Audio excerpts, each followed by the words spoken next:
আসসালামু আলাইকুম, কেমন আছেন সবাই? আলহামদুলিল্লাহ আমরা কিন্তু বেশ খুশি আছি। তবে শারীরিক দিক দিয়ে যদি বলতে চাই, আমার এবং মুত্তাকিন মুনজারিন দুজনেরই ঠান্ডা লেগেছে, সর্দি লেগেছে। হালকা সর্দি কাশি দুটোই আছে। কিন্তু আলহামদুলিল্লাহ আমরা কিন্তু বেশ খুশি। খুশি হওয়ার মেইন কারণটা কি দেখতেই পাচ্ছেন? বাবুরা তাদের পাপাকে কাছে পেয়েছে। আর বাবুরা কিন্তু বেশ এনজয় করছে। মোটামুটি ১ মাস পর এবার বাবুদের পাপা এসেছে। বাবুরা কিন্তু একদমই ভুলেনি। এর আগেরবার কিন্তু আপনারা দেখেছেন এবং আমি বলেছিও যে বাবুরা ওর পাপাকে খুব একটা চিনতে পারেনি, কারণ অনেকদিন পর এসেছিলেন। আর এবার কিন্তু মুত্তাকিনের আগে মুনজারিন ওর পাপার কাছে গিয়েছে, বেশ মজা করেছে।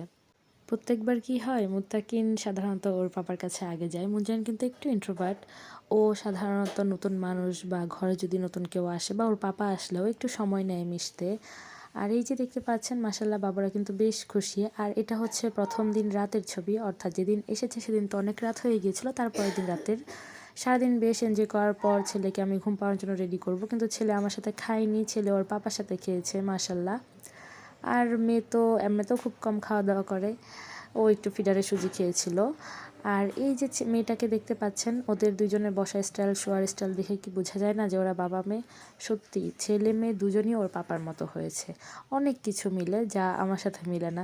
আমি মাঝে মাঝে বলি তো, কেন দুজনই তোমার মতো হলো? একজন আমার মতো হতো, একজন তোমার মতো হতো।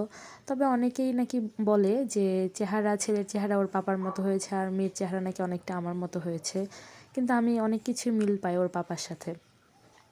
তারপরের দিন অর্থাৎ যেদিন সে চলে যাবে, তখন সন্ধ্যার ও চলে গিয়েছে ভোর ৫টায় ওর বাস ছিল।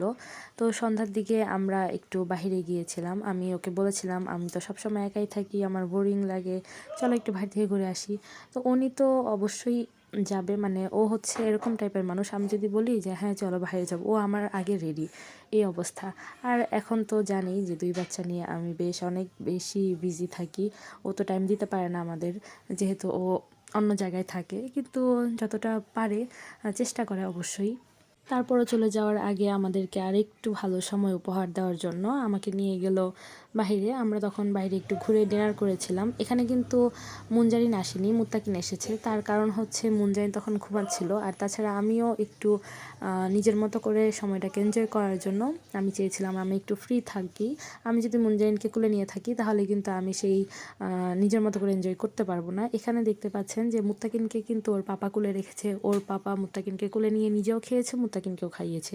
আমি সম্পূর্ণ সময়টা নিজের মতো করে এনজয় করেছি, শুধু লাস্টে অল্প একটু খাবার আমি মুত্তাকিনকে খাইয়েছিলাম। মাত্র ২ দিনের ছুটি নিয়ে উনি এসেছিল। সময়টা খুব দ্রুতই কেটে গিয়েছে আসলে। আসলে ভালো সময় মনে হয় একটু তাড়াতাড়ি চলে যায়।